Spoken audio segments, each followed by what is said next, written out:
नमस्ते। कक्षा 7 विराम चिन्ह।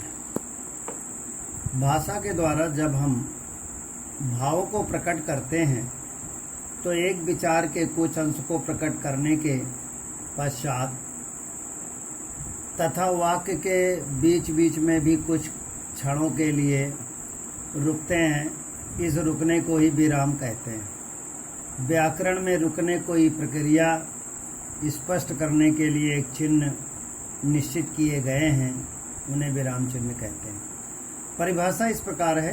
भाषा के लिखित रूप में रुकने के लिए चिन्ह संकेत चिन्हों का प्रयोग किया जाता है, उन्हें विराम चिन्ह कहते हैं। विराम चिन्ह भाषा को स्पष्ट तथा प्रभावशाली बनाते हैं। हिंदी के प्रमुख विराम चिन्ह निम्नलिखित हैं। नंबर 1, अल्प विराम चिन्ह। पढ़ते या बोलते समय जिस स्थान पर बहुत थोड़ा ठहरना हो वहाँ अल्प विराम चिन्ह का प्रयोग होता है। जैसे मैंने उसे बहुत समझाया, अल्प विराम का प्रयोग चिन्ह है, पर वह नहीं माना, पूर्ण विराम है। अल्प विराम चिन्ह का प्रयोग निम्नलिखित स्थितियों में किया जाता है। वो स्थितियाँ इस प्रकार हैं। का, खा, गा, घा। का में है एक ही प्रकार के दो या दो से अधिक शब्दों को पदबंधों को अलग अलग दिखाने के लिए, जैसे मोहन सोहन, मानस मुकुल मुकेश। संबोधन के बाद जैसे सुनो मेरी बात ध्यान से सुनो।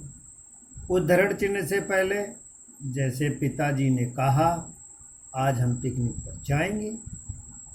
घा पत्र में अभिवादन लिखते समय, समापन के समय, पता लिखते समय महीने की तारीख और वर्ष को अलग अलग करने के लिए, जैसे पूज्य माताजी अभिवादन के लिए, भवदीय समाप्त के लिए, आशीष कुमार सिंह मिश्रा पता है पते के लिए, 20 जनवरी कॉमा लगा 2020 तारीख के वर्ष के लिए। नंबर 2, अर्ध विराम चिन्ह। जहाँ अल्प विराम से अधिक तथा पूर्ण विराम से कम समय के लिए ठहरा जाए वहाँ अर्ध विराम चिन्ह का प्रयोग होता है। जैसे ईश्वर सत्य है, जगत मिथ्या।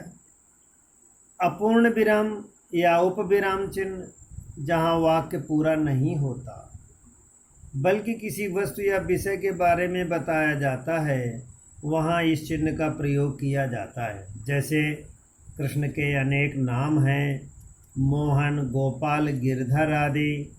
वचन के 2 भेद हैं, एक वचन, बहुवचन। पूर्ण विराम चिन्ह। पूर्ण विराम चिन्ह वह होता है जिसमें विस्मयादि सूचक तथा प्रश्न सूचक वाक्यों के अतिरिक्त शेष सभी वाक्यों के पूर्ण होने पर अंत में इसका प्रयोग होता है। जैसे विभिन्न कामों के लिए अपने समय का विभाजन करना चाहिए। खा अप्रत्यक्ष प्रश्नों के अंत में पूर्ण विराम का प्रयोग होता है।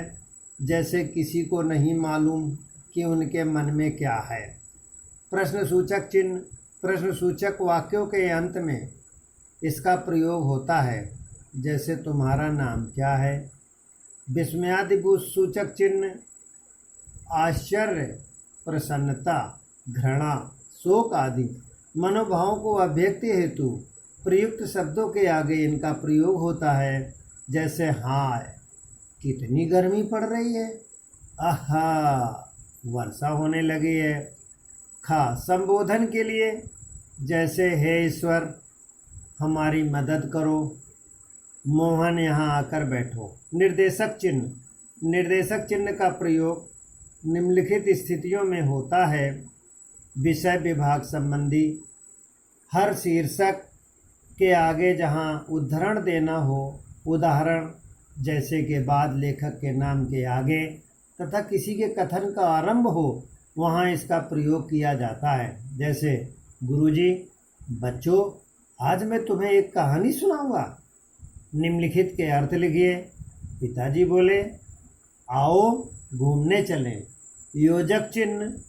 समस्त नाम सामासिक शब्दों के बीच में, विपरीतार्थक शब्दों के युग्मों के बीच में तथा समता बोधक सी आदि के आगे इनका प्रयोग किया जाता है। संसार, सागर, अन्न जल, सुख दुख, चांद का मुखड़ा आदि।